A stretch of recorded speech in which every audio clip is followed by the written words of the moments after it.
Lumabas sa isang pag-aaral sa Amerika na ang pag-check ng Twitter at Facebook daw ang isa sa mga gawaing mahirap pigilan o hardest desires to resist. Kaya kung hindi raw maghihinay-hinay sa paggamit ng social networking sites, baka makaapekto to sa mga personal relationships. Ang mainit na balita, hatid ni Athena Imperial.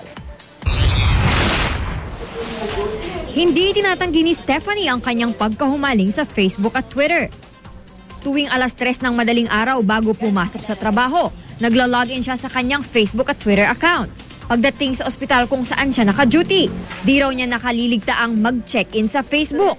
Tuwing madadaan sa Wi-Fi spots, nagpo-post daw siya ng Facebook photos at comments.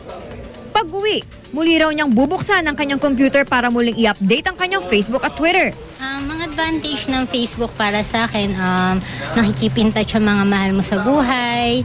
Tapos nakikita mo yung mga updates, kunyari mga birthdays, nare-remind ka, nahanap mo yung mga friends mo nung high school, elementary. Then, ayun, kasama na doon yung natatrack mo na yung mga kapamilya mo na hindi mo talaga kilala. Aminado naman si Stephanie na dahil sa pagkahilig niya sa social networks, naaapektuhan ang kanyang relasyon at panahon para sa kanyang pamilya. Sa bahay, sa amin kasi lahat kami mahilig talaga sa Facebook. Kaya kanya-kanya kaming toka. Kunyari, pagkatapos niya, may papalitan naman. Kaya hindi talaga kami nakakapag-usap. So parang kunyari, nag-status yung kapatid mo? Tapos. Like, gano'n. So hindi niya ikakwento sa'yo ng personal? Hindi.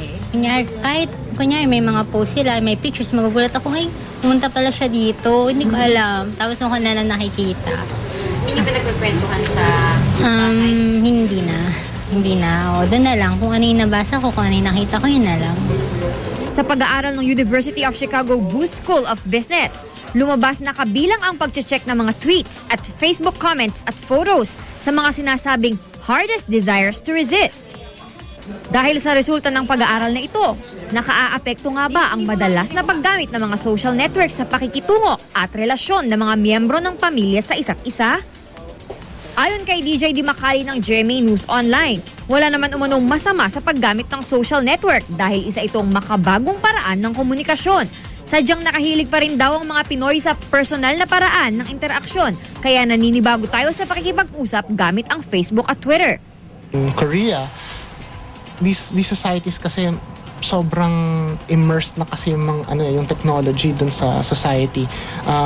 Like Korea, for instance, it has the fastest internet connections in the world, so and of course their technology is such that everyone can have a tablet, everyone can have a cell phone that is connected to the internet. So what this does is nagbo-blur tuloy yung linya between our virtual world and yung real world. It's in places like the Philippines where that is problematic. Yung sobrang pagiging immersed sa social media. But most of the population is still offline.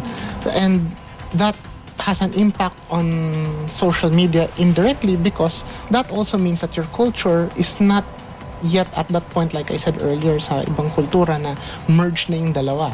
Most of our activities and even the way we think from day to day, the way we interact with people from day to day, most people still